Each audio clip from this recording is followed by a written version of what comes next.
শনিবারটা ছিল আমার উপোসের দিন, তাই সকাল সকাল ঠাকুরের ফুল তুলে রেডি করে রাখলাম। তারপরে সোজা চলে গেলাম রান্নাঘরে।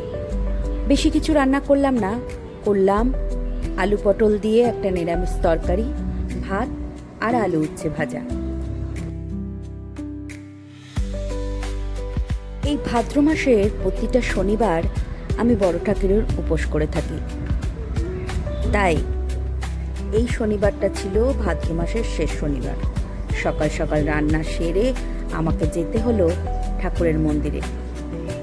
আর তোমরা তো সকলেই জানো বড় ঠাকুরের মন্দির রাস্তার ধারে বা কোথাও একটা হয়, তো আমাকে সেখানেই যেতে হবে। তাই সকাল সকাল রান্না টান্না করে নিয়ে আমি সব রেডি করে সকলকে খাইয়ে দাইয়ে তারপরে বেরোবো।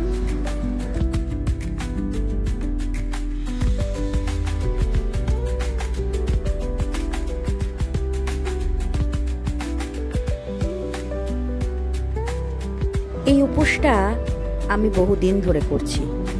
জবের থেকে কৌশিকী হয়েছে তারপর থেকেই এই উপোসটা আমি প্রতি বছর করে থাকি, ভাদ্র মাসের প্রতিটা শনিবার।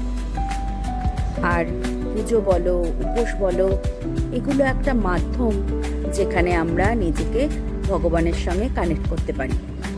তাই আমার পুজো বা আমার পুজোর সমস্ত সরঞ্জাম গোছানোর সমস্ত ভিডিওতে তোমাদের যদি কোনো দোষ ত্রুটি মনে হয় সেটা তোমরা ইগনোর করো প্লিজ।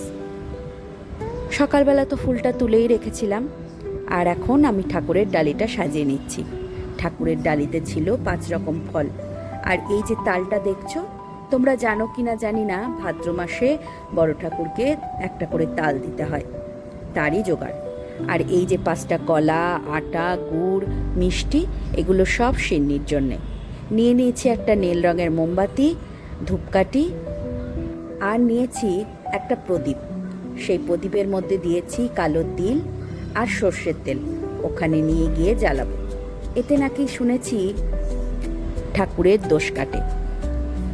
আমি তো এইটুকুই জানি, তোমরা যদি আরও কিছু জানো সেটা অবশ্যই আমাকে কমেন্ট বক্সে জানিও।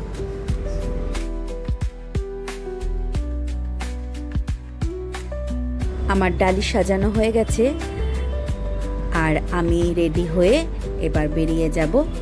এখন বাজে বিকেল 4:30। সকাল সকাল না গেলে মন্দিরে আবার প্রচুর ভিড় হয়ে যাবে।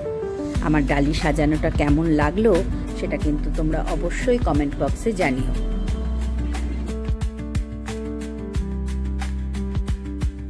ছোটবেলায় মা যখন ঠাকুর ঘরে পুজো করতো না, আমি তখন মায়ের পাশে বসে বসে মায়ের পুজো করা দেখতাম।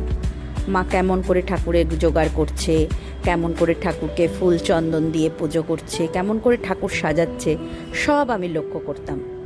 আমার সব কিছু আমার মায়ের কাছ থেকেই শেখা। আর কিছুটা বিয়ের পরে শ্বশুরবাড়িতে এসে শিখেছি। আমার শাশুড়ি মা বলেন আমি নাকি পুষ্পপাত্রটা খুব সুন্দর করে সাজাতে পারি, তাই যখনই কোনো পুজো হয় আমার বাড়ির পুষ্পপাত্রটা আমার শাশুড়ি মা বলেন তুমিই সাজাও।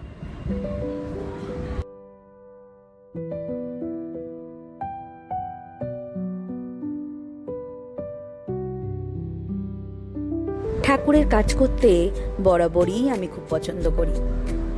আর কোনো কাজ যদি একবার আমি সেটা দেখে নিই সেটা আর ভুলি না। যে প্রদীপটা নিয়ে এসেছিলাম সেটাতে সর্ষের তেল দিয়ে ঠাকুরকে আরতি করে নিলাম। তারপরে এসে দেখলাম ঠাকুরের পুষ্পপাত্রটা তখনও সাজানো হয়নি। আর কে পায় আমাকে, আমি পুষ্পপাত্রটা সুন্দর করে সাজিয়ে নিলাম। বাড়ির থেকে কিছু ফুল নিয়ে গেছিলাম, বেলপাতা, তুলসী পাতা, সব কিছু দিয়ে পুষ্পপাত্রটা সাজিয়ে নিলাম। আর আমার বড় ঠাকুরকে দেখুন, সব মালা পরে কি অপূর্ব দেখতে লাগছে। এভাবেই প্রতিটা ভাদ্র মাসের শনিবার আমি উপোস করে উপোস ভঙ্গ করলাম প্রসাদ দিয়ে। আর এই সপ্তাহে আমার এতটাই কপাল ভালো ছিল যে সমস্ত সিন্নিটা আমাকেই মাখতে হয়েছিল। তাহলে চলো এই গল্পগুলো এখানেই শেষ করছি। দেখা হচ্ছে আবার একটা নতুন গল্পের সাথে। ততক্ষণ সবাই খুব ভালো থেকো, সুস্থ থেকো, সাবধানে থেকো। আর ভিডিওটা কেমন লাগলো সেটা অবশ্যই কমেন্ট বক্সে জানিও। ভালো লাগলে একটা লাইক দিয়ে দিও। দেখা হচ্ছে আবার একটা নতুন গল্পের সাথে।